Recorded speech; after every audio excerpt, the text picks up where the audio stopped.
Bonjour tout le monde, ravi de vous retrouver pour cette nouvelle vidéo. On est le pont du 14 juillet, hein, on est le 15 juillet aujourd'hui, les marchés ne sont pas fermés. On va faire le point comme chaque semaine sur les valeurs. Donc aujourd'hui, petite vidéo, hein. On va quand même parler de quelques biotech, notamment Eurobio, Biocinex, Farming Group, Monakea. Alors, on va pas parler de Genomic Vision ni de Pixium, sincèrement, parce que bon, voilà, elles ont fait leur pic, elles ont fait je sais plus combien, 90%, un truc comme ça, puis bon, ça retombe comme un soufflet. Donc voilà, on va pas s'en soucier. Puis on regardera nos small caps classiques, hein, voilà. Donc évidemment, vous le savez, hein, cette chaîne YouTube est rattachée à un compte Twitter, hein, Ben de Lyon. Et bon, vous avez mon site internet également, Spéculateur Malin, où vous pouvez vous former et apprendre l'analyse graphique. Vraiment simplement, j'étais un maximum pédagogique. J'espère que vous entendrez pas mon PC aussi parce que du coup il fait super chaud. En tout cas sur Lyon aujourd'hui, depuis même hier, hein, il fait super chaud. Donc le PC a chaud aussi. Donc, allez, on va commencer tout de suite simplement sur le CAC 40, hein, qu'on a l'habitude de regarder en premier. Donc, vous le savez, hein, mes analyses ne sont que des avis personnels, hein. Donc, c'est du contenu uniquement pédagogique que je vous propose.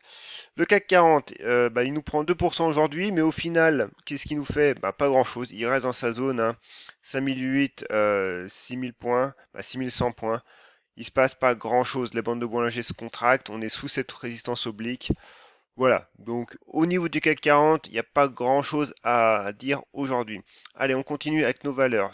Je l'ai dit, hein, ça va être une vidéo assez courte parce que voilà, il n'y a pas grand-chose à dire et qu'on est un petit peu, en tout cas pour ma part, je suis un petit peu déconnecté des marchés, donc on va faire le point, mais on va rester assez succinct. Donc, Oco Design, bon bah elle, pas grand-chose, néanmoins, elle a passé 14 euros aujourd'hui, c'est très bien. On voit, hein, donc les 14 euros, ces 14 euros, 14,50 sont les plus hauts, hein. Alors, on va se mettre en hebdomadaire pour mieux le ressentir. Voilà, ils sont les plus hauts en clôture hebdomadaire. Donc on avait, voilà, au milieu, en cours de semaine, on avait passé les 14,50 hein, pour aller monter aux 15,50. Mais voilà, en hebdomadaire, en tout cas, les clôtures, on se rapproche hein, des clôtures hebdo et c'est surtout une belle zone de résistance. Donc il y a une OPA partielle, tout ça. Donc forcément, au co-design actuellement graphiquement, voilà, c'est plutôt le fondamental qui l'emporte. Médian Technologie, belle réaction aujourd'hui, hein, pareil sur son support des 10,50. Voilà, donc c'est très bien. Maintenant, encore une fois, c'est une réaction, mais pour moi, je vais dire qu'elle ne fait pas grand-chose. Tout simplement, pourquoi? Parce que les bandes de Bollinger sont encore larges, elles sont orientées à la baisse, même si c'est pas flagrant, c'est le cas. Et puis on est sous cette résistance oblique. Donc voilà, donc à minima, pour moi, je voudrais qu'on repasse. Alors, j'affiche, voilà, tac. Je voudrais que alors, je me suis trompé de. Voilà, c'est ça qu'il faut que je prenne. Il faudrait qu'à minima, on reprenne les 11,30, 11,40 hein, pour se dire que voilà, les 10,50 sont préservés. Actuellement, j'attends de voir. Oui, Inite Pharma. Pareil, pas grand-chose pour elle. Un petit support court terme sur les 2,65, mais c'est pareil, les bandes de Bollinger se contractent, donc c'est une bonne chose. On est sous une résistance oblique. Avec le niveau de 3 euros là, alors évidemment vous avez un niveau plus court terme qui se dessine, hein, toujours pareil ici sur les 2,85, mais n'oubliez pas les 3 euros. Et on est quand même dans une zone de support moyen long terme. C'est pareil, il ne se passe pas grand chose. Biocinex. Biocinex, c'est toujours pareil, intéressante hein, quand même. Pourquoi? Parce qu'on a une belle résistance, un beau support oblique. Alors évidemment on l'a cassé, mais on l'a repris et on l'a tenu de nouveau. Donc du coup voilà. Et puis hier aussi, hein, pareil. Donc on avait une zone de support. C'est pareil, là on est un petit peu dans le flou artistique actuellement. Ce qu'il faudrait, c'est que déjà on a une résistance oblique là. Bon, ça serait déjà à minima de la revoir, de reprendre la M200. Et puis les bandes de Bollinger se contractent, donc c'est très bien. Donc on va regarder le GMMA. Que nous dit le GMMA? Il nous dit que voilà, le support actuel où on est là, sur les 17,65, c'est un support à tenir. Pourquoi? Parce que notre faisceau lent, qui est rouge, est en support. Par contre, du coup, il ne faudrait pas le casser, sinon on reverrait cette zone des 16 euros. Donc voilà, typiquement, là, la congestion se met en place tout doucement. C'est une bonne chose. Maintenant, voilà, ce qui serait bien, c'est de revoir déjà, pourquoi pas les 19 euros, voire les 19,45, refaire un nouveau test hein, de cette zone des 19,50, 20 euros, pour vraiment que les bandes de Bollinger aient le temps de se contracter et qu'on ait un beau pivot bien net. Mais voilà, toujours à surveiller, Biocinex. Eurobio. Alors Eurobio, un moment que j'en ai pas parlé d'Eurobio. Alors qu'est-ce qui se passe? Alors, il y a eu des rebonds, elle s'est recrachée, puis là du coup, elle est repartie, hein, elle est quand même assez volatile la bête, hein, depuis le début 2022. Tout ce qu'on peut dire, c'est que déjà, alors on va zoomer un petit peu pour essayer de se caler quand même correctement. Voilà, alors ça on va le mettre en rouge, zone de résistance. Toc. Après, en zone de support, on a cette zone-là, hein, qui était zone de résistance, zone qui est, grâce au changement de polarité, est devenue zone de support, et ça fonctionne bien.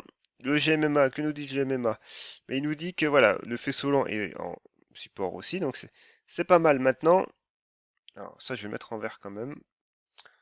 Qu'est-ce qu'on peut en attendre? Bah, pour l'instant, j'ai envie de dire, le gros pivot quand même reste cette zone-là, hein, des 24 euros, hein. Alors, maintenant, si le prix veut continuer à latéraliser un peu, donc les bandes de Bollinger auront le temps de se contracter, on verra si un nouveau pivot prend forme. En tout cas, actuellement, à moyen terme, c'est les 24 euros, hein, qui reste un pivot solide. Alors après, en hebdomadaire, on peut voir, hein, on a cette clôture-là sur les 23,50. Pourquoi pas? Mais voilà, 23,50, on reste dans la zone quand même, cette zone-là, cette zone de réaction. Donc, en l'état, c'est haussier, hein, il n'y a pas de souci, hein. Alors, je vais remettre mon RSI. C'est haussier, bien que voilà, le RSI est encore dans la zone des 50, dans sa zone de neutralité, mais il reprend quand même le chemin de la hausse. Donc c'est une bonne chose. Maintenant, il faut tenir toujours ce niveau-là des 20, 20,80, voire 20 et 20,50, là, avec tout ce cluster de moyenne mobile. Ensuite, Monakea. Alors, Monakea, bon, bah, nous a fait une belle hausse, hein. Alors ici, but du jeu, c'est de la cadrer en horaire, hein, voire en 4 heures peut-être. On va rester en 4 heures pour voir ce qu'il en est, parce qu'évidemment la hausse est faite maintenant, donc ça sert à rien de prendre un train en marche. Par contre, on voit que le prix revient actuellement sur les 50%, donc 50, 61,8, je le rappelle, hein, et il y a un article d'ailleurs ou un cours sur mon site, c'est vraiment la zone à privilégier pour les retracements de Fibonacci. Donc on attend que le prix nous fasse une belle réaction. On voit, hein, les 38 sont un support généralement temporaire, hein, d'ailleurs ça a été le cas. Les 50% ont fonctionné aujourd'hui et hier aussi. Mais voilà, maintenant il faut que vraiment les bandes de Bollinger se contracte et on est en 4 heures, hein. Donc du coup, si on se met en horaire, bah, en horaire, on voit que pour l'instant, c'est pas encore ça, quoi. Ça reste de toute façon juste précaire, hein. C'est beaucoup trop, puis même au niveau du GMMA, il est pas comprimé. C'est beaucoup trop rapide encore. Mais voilà, on a le niveau là, hein, des 0,70 là, qui est quand même à surveiller. Alors, on va se remettre en journalier. Et en journalier, 0,70, bah, ça correspondra également à cette zone-là en fait, hein.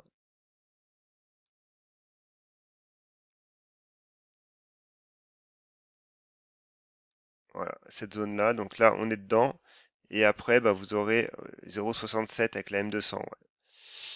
D'ailleurs, les 0,67 correspondent, bah, ouais, voilà, au 61,8. Donc vous avez une zone là à surveiller. Farming Group, c'est pareil. Bon, elle, pas grand-chose de neuf. Toujours la M200, hein, en résistance. Pareil, je la surveille, hein. J'aimerais bien qu'elle revienne sur les 0,80 là avec un nouveau test de cette résistance oblique baissière. Non, Novacite. Alors Novacite, bon, petit point d'étape pour Novacite. Du coup, elle avait cassé. Alors on va réagencer. Voilà, elle avait cassé son support des 1,50, gap baissier, hein. Donc du coup, potentiellement, elle peut y revenir, hein, sur les 1,50, 1,55 même. Mais voilà, n'oubliez pas que Farming Group, que Novacite a quand même cassé des niveaux importants. Et donc, tant qu'on ne reprendra pas les 1,50 de manière certaine, ça restera compliqué. Et ensuite, en fait, hein, méfiance, hein, quand même, parce qu'on reste quand même dans une tendance, une dynamique baissière. Voilà. Donc Novacite, oui, Novacite, pas grand-chose à dire, hein. Allez, Navia, ça continue, ça latéralise depuis un petit moment maintenant, hein, depuis mi-juin, quasiment un petit mois. Mais c'est pareil, attention, hein, quand même sur Navia, parce que on voit que ben, les plus bas pour l'instant sont de plus en plus, les plus hauts sont de plus en plus bas, donc méfiance. Donc on est quand même dans un range, hein, entre les 0,97 1 euro et les 0,80 euros, hein. Donc voilà, donc on est au milieu, ça navigue. Mais c'est pareil, hein, tant qu'on ne repasse pas les 1 euro et que de toute façon à minima aussi encore, on a cette résistance oblique baissière. Voilà, on a le temps de voir venir, hein, comme sur Navia, hein. Il n'y a pas de précipitation à avoir. Ensuite, Metex. Alors, Metex, pas grand-chose à dire, c'est baissier, hein, tout simplement. Alors, elle revient sur une zone de support aussi, mais c'est pareil. Bon, c'est ultra baissier, on s'attarde pas dessus. Française Énergie, bah elle, voilà, on avait une zone de résistance la semaine dernière, hein. Et ben du coup, on l'a breaké. Pareil, là, c'est un breakout dans le sens de la tendance initiale qui est haussière. Ça, c'est une config haussière. Tout ce qu'on a vu actuellement jusqu'à maintenant, euh, je les suis en valeur fil rouge pour vous et pour la vidéo, mais c'est vraiment des valeurs. Il y a très peu de valeurs haussières, hein.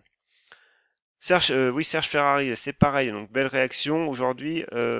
Bah, aujourd'hui non, cette semaine plutôt. Mais c'est pareil, on reste sous la résistance oblique, on a une zone de support sur les 11 euros, mais c'est pareil, c'est pas terrible.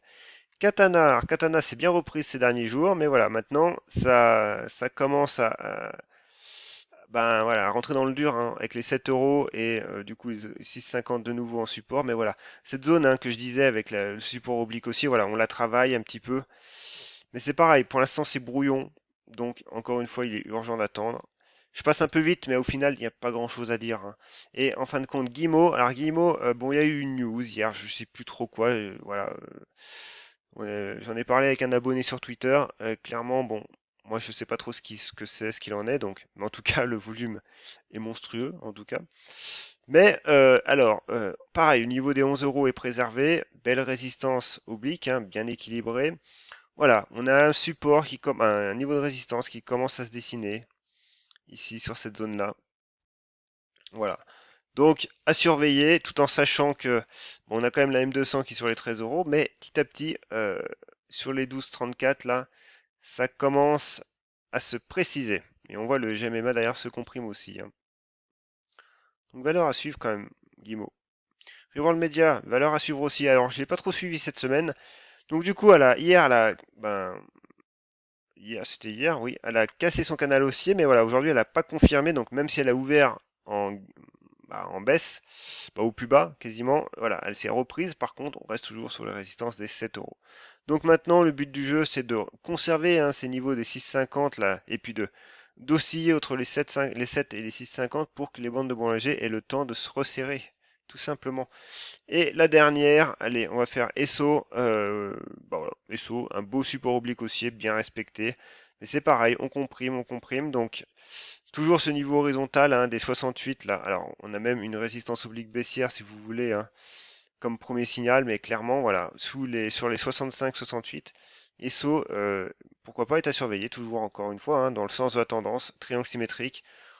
Donc, ça serait, bah, c'est une valeur, je pense, entre Fugro, bon, CGG, n'en parlons pas, Valorec, c'est quand même ESSO qui reste et qui conserve une configuration la plus attractive pour moi. Voilà, c'est tout pour aujourd'hui. Petite vidéo assez courte, je suis passé assez rapidement. Simplement, on est le week-end du 14 juillet. Mon PC est au bord d'être en PLS, donc voilà, on va pas trop lui en demander non plus. N'hésitez pas à vous abonner à cette chaîne, à activer la notification et puis mettez-moi un petit commentaire si vous trouvez que cette vidéo vous est utile. C'est toujours sympa de vous lire. Allez, sur ce, je vous dis à très bientôt. Bye.